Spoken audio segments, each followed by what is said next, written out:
Praise Lord. കർത്താവ് യേശുവിൻ്റെ അതിപരിശുദ്ധമായ നാമം ഈ പ്രഭാതത്തിൽ വാഴ്ത്തപ്പെടുമാറാകട്ടെ. ദൈവത്തിൻ്റെ കൃപ എല്ലാവരുടെയും കൂടെ ഇരിക്കുമാറാകട്ടെ. വളരെ ആഘോഷങ്ങൾ നിറഞ്ഞ ദിവസങ്ങളിൽ കൂടെ നമ്മളെല്ലാവരും കടന്നുപോയിക്കൊണ്ടിരിക്കുകയാണല്ലോ. ആമേൻ. ഈ ദിവസത്തിൽ നമുക്ക് ദൈവത്തെ സ്തുതിക്കുവാൻ, കർത്താവിനെ മഹത്വപ്പെടുത്തുവാൻ നമുക്കിടയാകട്ടെ. ദൈവം ആരാണ് എന്നുള്ള ഒരു ടോപ്പിക്കിലേക്ക് നിങ്ങളുടെ ചിന്തയെ ഞാൻ സ്വാഗതം ചെയ്യുകയാണ്. പുറപ്പാടിൻ്റെ പുസ്തകം 34 അധ്യായം അതിൻ്റെ 5 മുതൽ 7 വരെയുള്ള വാക്യങ്ങൾ ഞാൻ വായിക്കാൻ ആഗ്രഹിക്കുകയാണ്.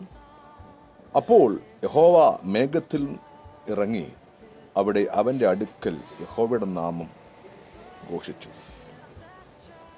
യഹോവ അവൻ്റെ മുമ്പാകെ കടന്ന് ഘോഷിച്ചത് എന്തെന്നാൽ, യഹോവയായ ദൈവം കരുണയും കൃപയും ദീർഘക്ഷമയും മഹാദയയും വിശ്വസ്തതയും ഉള്ളവൻ. ദൈവം ആരാണ്? കരുണയുള്ളവൻ, ദീർഘക്ഷമയുള്ളവൻ, മഹാദയയാണ്, വിശ്വസ്തനാണ്. അടുത്ത് പറയാണ്, 1000 ദയ പാലിക്കുന്നവൻ. അപ്പോൾ ദൈവത്തിൻ്റെ ക്വാളിറ്റിയെ പറ്റിയാണ് അവർ പഠിപ്പിക്കുന്നത്. ആമേൻ. നമ്മളെപ്പോഴും ദൈവത്തെ പറയാറുണ്ട്, ദൈവം നല്ലവനാണ്. പക്ഷേ ആ നല്ലവൻ എന്ന വാക്കിനേക്കാൾ ഉപരി നമ്മൾ ഉപയോഗിക്കേണ്ടത് ദൈവം നീതിമാനാണ്. Just is a righteous God എന്ന് പറയണം. കാര്യം, നമ്മളെപ്പോഴും നല്ലവനെന്നൊരു വ്യക്തിയെ പറയണമെങ്കിൽ, ഞാനൊരു വ്യക്തിയെ നല്ലവനെന്ന് പറയണമെങ്കിൽ എൻ്റെ ഇഷ്ടപ്രകാരമൊക്കെ ആ വ്യക്തി നിൽക്കുകയാണെങ്കിൽ ഞാൻ ആ വ്യക്തിയെ നല്ലവനെന്ന് പറയും, അല്ലേ? ഞാൻ ചെയ്യുന്ന തെറ്റും കുറവുകളൊക്കെ അംഗീകരിച്ച് എന്നെ സപ്പോർട്ട് ചെയ്യുന്ന വ്യക്തിയെ ഞാൻ നല്ലതെന്ന് പറയും. പക്ഷെ ദൈവം അങ്ങനെയല്ല. ദൈവം നല്ലവനാണ്, പക്ഷേ ദൈവം നീതിമാനാണ്. ദൈവം ഇവിടെ പറയുന്ന ഒരു കാര്യമുണ്ട്. എന്താണ്? കരുണയുള്ളവൻ, കൃപയുള്ളവൻ, ദീർഘക്ഷമയുള്ളവൻ, മഹാദയ, വിശ്വസ്തനായ ദൈവം, 1000 ദയ പാലിക്കുന്നവൻ. എന്നാൽ അടുത്ത ഒരു പ്രത്യേകത അവിടെ പറയുന്നത്, അകൃത്യവും അതിക്രമവും പാപം ക്ഷമിക്കുന്നവൻ. എന്നാൽ കുറ്റമുള്ളവനെ വെറുതെ വിടാതെ പിതാക്കന്മാരുടെ അകൃത്യം മക്കളുടെ മേലും 3ാമത്തെയും 4ാമത്തെയും തലമുറയോളം സന്ദർശിക്കുന്നവൻ. അപ്പോൾ ദൈവത്തിന് ഭയങ്കരമായ ക്വാളിറ്റിയാണ് പറയുന്നത്. ആമേൻ. നല്ല ക്വാളിറ്റി കൊണ്ട് അതോടൊപ്പം തന്നെ ഈ തീരുമാനങ്ങൾ എന്ന് പറഞ്ഞാൽ ചില നീതി ചെയ്യുന്ന കാര്യത്തിൽ ദൈവം എങ്ങനെയാണ് എന്ന് ഇവിടെ പറയുകയാണ്. എങ്ങനെ പറയുന്നു? ആമേൻ. അകൃത്യങ്ങൾ, പാപങ്ങൾ ഇതെല്ലാം ക്ഷമിക്കുന്നവനാണെങ്കിൽ പോലും അത് ഏറ്റുപറഞ്ഞ് ഉപേക്ഷിക്കാത്തവർക്ക് പനിഷ്മെൻ്റ് അല്ലെങ്കിൽ ശിക്ഷ അല്ലെങ്കിൽ സന്ദർശിക്കുന്നവൻ എന്നും കൂടെ ഇവിടെ പഠിപ്പിക്കുകയാണ്. പലപ്പോഴും നമ്മൾ ദൈവം നല്ലവനെന്ന് പറഞ്ഞിട്ട് നമ്മൾ ദൈവത്തോട് ചെയ്യേണ്ട കാര്യങ്ങൾ നമ്മൾ ചെയ്യാതെ പോവുകയാണ്. ദൈവം നമ്മളെക്കുറിച്ച് ആഗ്രഹിക്കുന്ന പല കാര്യങ്ങളും നമ്മൾ ചെയ്യാതെ പോകുന്നത് കൊണ്ട് പലപ്പോഴും എന്ത് പറ്റുന്നറിയാമോ? നമ്മൾ അറിയാതെ ദൈവത്തിൽ നിന്ന് അകന്നുകൊണ്ടിരിക്കുകയാണ്. നമ്മൾ വളരെ സീരിയസ് ആയിട്ട്, വളരെ ആത്മാർത്ഥമായിട്ട് എടുക്കേണ്ട തീരുമാനങ്ങളാണ്. അപ്പം ഈ വാക്യങ്ങൾ നമ്മൾ വളരെ ശ്രദ്ധയോടെ പഠിക്കുകയും വായിക്കുകയും ചെയ്യണം. ദൈവം നീതിമാനാണ്, ദൈവം വിശ്വസ്തനാണ്. അതുകൊണ്ട് കുറവ് കണ്ടു കഴിഞ്ഞാൽ കർത്താവ് കറക്റ്റ് ചെയ്യാൻ നോക്കും. കർത്താവ് വ്യക്തിയെ മാനസാന്തരത്തിൽ നയിക്കുവാനുള്ള വഴികൾ കർത്താവ് ബൈബിളിൽ വച്ചിട്ടുണ്ട്. അങ്ങനെ മാനസാന്തരപ്പെടാത്ത വ്യക്തികളെ ദൈവം പറയുന്നു, അത് സന്ദർശിക്കപ്പെടും, തലമുറ സന്ദർശിക്കപ്പെടും. ഹല്ലേലൂയ. നമ്മൾ പറയാറുണ്ട്, ഞാനത് പണ്ടങ്ങോ ചെയ്ത പാപമാണ്, അല്ലേ? പണ്ടങ്ങോ ചെയ്ത ഓർമ്മയില്ല, അത് നിസ്സാരമായി കാണരുത്. കാര്യം അത് തലമുറമേൽ സന്ദർശിക്കപ്പെടുന്ന സംഭവമുണ്ട്. അതുകൊണ്ട് നമ്മൾ വളരെ വ്യക്തമായിട്ട് വളരെ ശ്രദ്ധയോടും ചിന്തിക്കുന്ന കാര്യം, ദൈവം നീതിമാനാണ്. ദൈവം സ്നേഹം തന്നെ എങ്കിൽ പോലും ദൈവം സ്നേഹത്തിൽ നമ്മെ കറക്റ്റ് ചെയ്യും, സ്നേഹത്തിൽ നമ്മളെ ഉപദേശിക്കും, സ്നേഹത്തിൽ നമ്മളെ വശീകരിച്ച് ആ ദൈവത്തിൻ്റെ പദ്ധതികളെ പഠിപ്പിക്കും. പക്ഷേ ഇതിലൊന്നും ക്രമപ്പെടാത്ത വ്യക്തികളുടെ മേൽ പനിഷ്മെൻ്റ് ഉണ്ട്. ആമേൻ. അതാണ്, ഒരുവൻ ക്രിസ്തുവിലായാൽ അവൻ പുതിയ സൃഷ്ടിയാക്കുന്നു, അവന് കണ്ടമനേഷനില്ല. പക്ഷേ ക്രിസ്തുവിലാകാത്തവനോ, പാപം ഏറ്റുപറഞ്ഞ് ഉപേക്ഷിക്കാത്തവനോ, അകൃത്യം ഏറ്റുപറഞ്ഞ് ഉപേക്ഷിക്കാത്തവനോ കണ്ടമനേഷൻ ഉണ്ട്. ഹല്ലേലൂയ. നമ്മളൊരു വചനം കാണാതെ പഠിച്ചുകൊണ്ട് കാര്യമില്ല.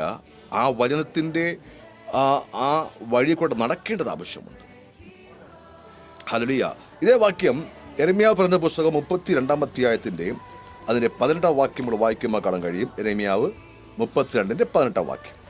നീ 1000 തലമുറയോളം ദയ കാണിക്കുകയും പിതാക്കന്മാരുടെ അകൃത്യത്തിന് അവരുടെ ശേഷം അവരുടെ മക്കളുടെ മാറിടത്തിൽ പകരം കൊടുക്കുകയും ചെയ്യുന്നു. മഹത്വവും വല്ലഭത്വമുള്ള ദൈവമേ, സൈന്യങ്ങളുടെ യഹോവ എന്നല്ലോ എൻ്റെ നാമം. നീ ആലോചനയിൽ വലിയവനും പ്രവൃത്തിയിൽ ശക്തനുമാകുന്നു. ഹല്ലേലൂയ.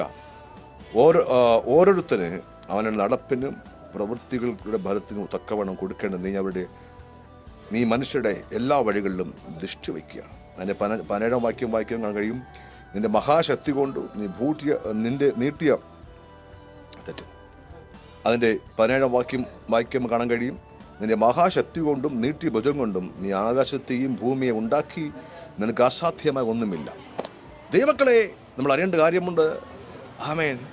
ദൈവത്തിൻ്റെ നീതി അത് നമ്മളെ പാപത്തെ കണ്ടിട്ട് കണ്ണടയ്ക്കുന്നതല്ല. അപ്പോൾ നമ്മൾ പാപം ചെയ്തു പോയി, പാപത്തെ പെട്ടു. അപ്പം നമ്മളിപ്പം പറഞ്ഞല്ലോ, പിതാക്കന്മാരുടെ അകൃത്യങ്ങൾ തലമുറയോളം സന്ദർശിക്കപ്പെടുന്നു. അപ്പം നമ്മുടെ പിതാക്കന്മാർ പാപം ചെയ്തു പോയി. ഇപ്പം ഞാൻ എന്ത് ചെയ്യണം? എനിക്കറിയത്തില്ലല്ലോ. എൻ്റെ അപ്പച്ചൻ എന്ത് ചെയ്തെന്ന് എനിക്കറിയത്തില്ല, എൻ്റെ പിതാവ് എന്തെന്ന് എനിക്കറിയത്തില്ല. അപ്പം അങ്ങനെ വരുമ്പോൾ നമ്മളറിയാതെ അതേ പാപങ്ങളിൽ കുടുങ്ങിക്കൊണ്ടിരിക്കുകയാണ്. നമുക്കറിയുന്നില്ല.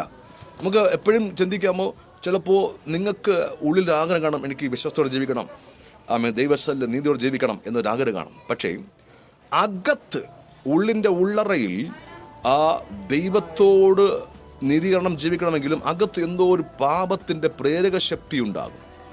പ്രേരക ശക്തി അല്ലെങ്കിൽ internal temptation to do sin, അതായത് അകത്തൊരു പ്ലഷർ, ബാഡ് പ്ലഷർ. ബൈബിൾ പഠിപ്പിക്കണം ബാഡ് പ്ലഷർ ഉണ്ടെന്ന്. അപ്പോൾ ഈ ബാഡ് പ്ലഷർ എങ്ങനെ ഉണ്ടാകുന്നു? ഇത് ജനറേഷനിൽ കൈമാറുന്നതാണ്. ഹല്ലേലൂയ. കാര്യം പിതാക്കന്മാർ ചെയ്ത പാപങ്ങൾ ഏറ്റുപറയുകയോ ശുദ്ധീകരണം പ്രാപിക്കുകയോ, ഇവിടെ ഈ യെരമ്യാവ് പറഞ്ഞ പുസ്തകത്തിൽ നമ്മൾ വായിക്കുമ്പോൾ കാണാൻ കഴിയും. ഈ അകൃത്യത്തെപ്പറ്റി പഠിപ്പിക്കുന്നത്, പാപത്തെപ്പറ്റി പഠിക്കുന്നത് വളരെ ഗൗരവമായി ചിന്തിക്കേണ്ട കാര്യമാണ്. ഹല്ലേലൂയ. അവിടെ പറയുന്നത് എങ്ങനെയാണ്? ആ പിതാക്കന്മാരുടെ പാപങ്ങൾ നമ്മൾ തലമുറ കൈമാറപ്പെടുമെങ്കിലും അതിനെ ഈ 33-ാം അധ്യായത്തിൽ 8-ാം വാക്യം, യെരമ്യാവ് പറഞ്ഞ പുസ്തകം 33-8-ാം വാക്യം, അവൻ എന്നോട് പിഴച്ചതായ സകല അകൃത്യങ്ങളെയും ഞാൻ നീക്കി അവരെ ശുദ്ധീകരിക്കും. 2, അവർ പാപം ചെയ്ത എന്നോട് ദ്രോഹിച്ചതായ സകല അകൃത്യങ്ങളെയും മോചിക്കുകയും ചെയ്യും. ഇംഗ്ലീഷ് വായിച്ചു കഴിഞ്ഞാൽ അതിപ്പോൾ ഇവിടെ വ്യക്തമാണ്. I will cleanse them from all their iniquity. അടുത്ത് പറയുകയാണ്, I will pardon their all iniquities by which they are sinned against me. അപ്പോൾ ഈ അകൃത്യങ്ങൾ എന്ന് പറഞ്ഞാൽ against me എന്ന് പറഞ്ഞിട്ട് against me through by their transgressed against me എന്ന് പറഞ്ഞാൽ ട്രാൻസ്ഗ്രഷൻ എന്ന് പറഞ്ഞാൽ ദൈവത്തിൻ്റെ വഴികളിൽ നിന്ന് തെറ്റുപോയത്. അപ്പം അവിടെ പറഞ്ഞു 2 തരം അകൃത്യമുണ്ട്. പാപത്തിൽ നിന്ന് അകൃത്യമുണ്ട്, ട്രാൻസ്ഗ്രഷൻ എന്നും കൂടെ അകൃത്യമുണ്ട്.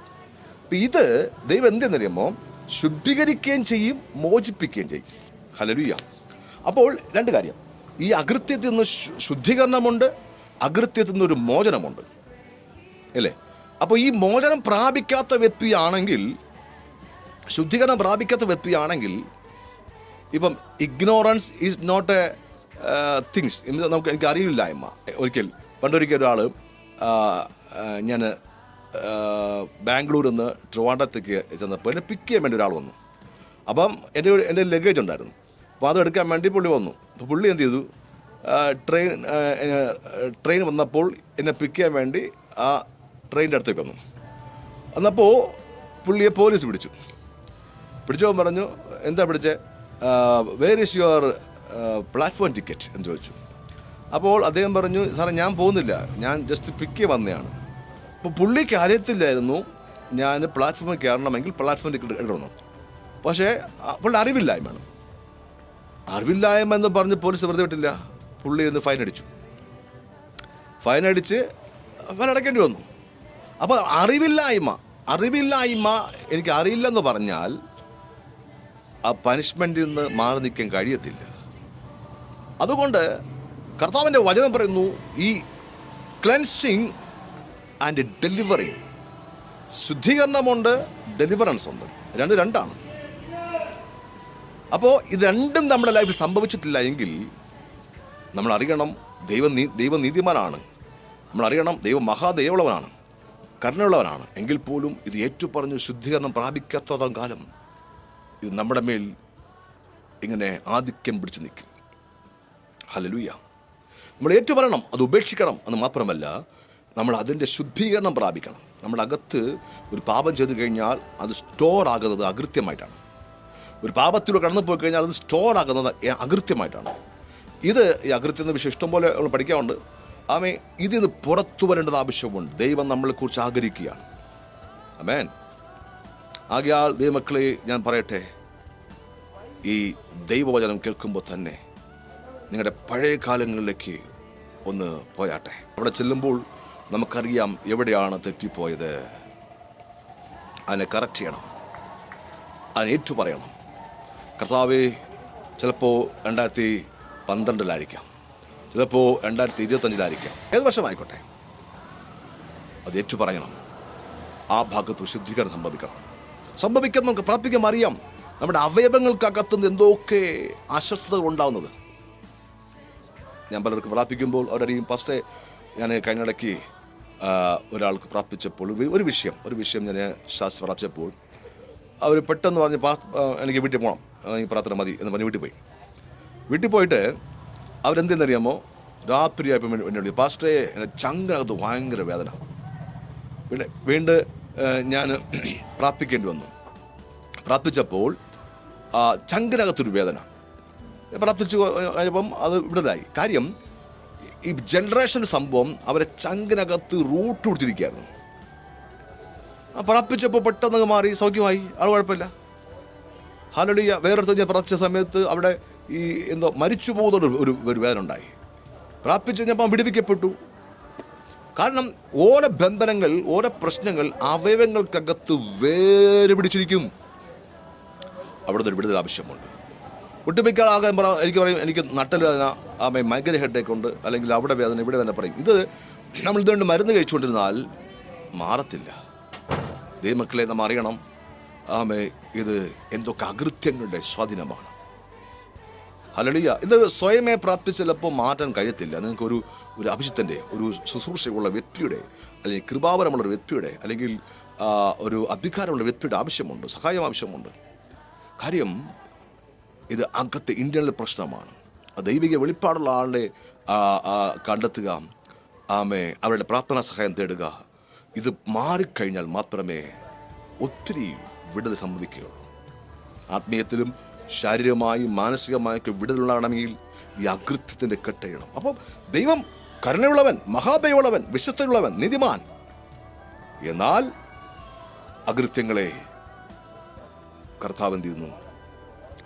ചില ഭാഗങ്ങൾ കർത്താവ് പറഞ്ഞാൽ ഞാൻ അകൃത്യങ്ങളെ കണക്കെടുക്കുകയില്ല എന്ന് പറഞ്ഞാൽ, ചില വ്യക്തികളോട് കർത്താവിന് അങ്ങനെ ഒരു ഉണ്ടാവും എന്ന് പറഞ്ഞാൽ, അകൃത്യം കണക്കെട്ടി കഴിഞ്ഞാൽ അവന് ഇന്ന ഇതിൽ ഉപയോഗിക്കാൻ കഴിയത്തില്ല. അപ്പം കർത്താവ് എന്ത് ചെയ്യും? ആ വ്യക്തിയെ ആ ദൈവകൃപയിൽ ഉപയോഗിച്ച് കഴിഞ്ഞിട്ട് അവൻ്റെ രഹസ്യമായി അവനോട് ഇടപെട്ടിട്ട് അവൻ്റെ ആ വിഷയങ്ങളിൽ നിന്ന് കർത്താവ് സ്വതന്ത്രമാക്കും. ചിലപ്പോൾ അവനെ ശക്തമായി ഉപയോഗിക്കുന്ന വ്യക്തിയായിരിക്കാം, ഉപയോഗിക്കപ്പെട്ട വ്യക്തിയാണ്. അപ്പോൾ കർത്താവ് അവനോട് കർത്താവ് ചെയ്യും. കാരണം കർത്താവ് നീതിമാനാണ്. ഇപ്പോൾ എന്നെ കർത്താവ് ചില അകൃത്യങ്ങൾ എന്നെ കണ്ടിട്ടുണ്ടെങ്കിൽ ചിലപ്പോൾ ആദ്യം കറക്റ്റ് ചെയ്യാൻ നോക്കത്തില്ല. കാര്യം കറക്റ്റ് ചെയ്യാൻ നോക്കിയാൽ ചിലപ്പോൾ ഞാൻ അത് ഉൾക്കൊണ്ടില്ല എങ്കിൽ എനിക്ക് എന്നെ കർത്താവിൻ്റെ പേരേക്ക് ഉപയോഗിക്കാൻ കിട്ടത്തില്ല. ഞാൻ അകന്നു പോകും. ഞാൻ എൻ്റെ പറ്റി പറഞ്ഞ് മാത്രമേ ഉള്ളൂ. ഒരു വ്യക്തിയെ അകന്നു പോകാതെ. അപ്പോൾ അതുകൊണ്ട് കർത്താവ് ആ വ്യക്തിയുടെ മേൽ ദൈവകൃപ കൊടുക്കും, ദൈവത്തിന് അഭിഷേകം കൊടുക്കും, ശുശ്രൂഷയിൽ കൊണ്ടുവരും. അപ്പോൾ വചന വെളിപ്പാട് കൊടുക്കും, ദൈവിക വെളിപ്പാട് കൊടുക്കും, അരുളപ്പാട് കൊടുക്കും. അത് കൊടുത്തു കഴിയുമ്പോൾ കർത്താവിന് ആ വ്യക്തിപരമായ ലൈഫിൽ ഇടപെടാൻ ഒരു ഫ്രീഡം കിട്ടും. അപ്പോൾ കർത്താവ് ഇടപെടും. അപ്പോൾ നമ്മളിന്ന് ഉപയോഗിക്കപ്പെടുന്നു എന്ന് കരുതിയിട്ട് നമ്മുടെ അകൃത്യങ്ങളിൽ നിന്ന് പുറത്തു വേണ്ടെന്ന് അല്ല അർത്ഥം. ദൈവം വ്യക്തിപരമായി ഇടപെടും. അതിനാണ് നമ്മൾ പേഴ്സണൽ പ്രെയർ, ദൈവമായിട്ട് പേഴ്സണൽ കമ്മ്യൂണിക്കേഷൻ, കർത്താവേ പേഴ്സണൽ സാന്റിഫിക്കേഷൻ, അത് ആവശ്യമുണ്ട്. ഹല്ലേലൂയ. ദൈവം നിങ്ങളെ സഹായിക്കട്ടെ. ഈ ദൈവം മഹാദയുള്ള കർത്താവ്, കരുണയുള്ള കർത്താവ് നിങ്ങളെ സ്വന്തമാക്കട്ടെ. Garh bless you. ആമേൻ.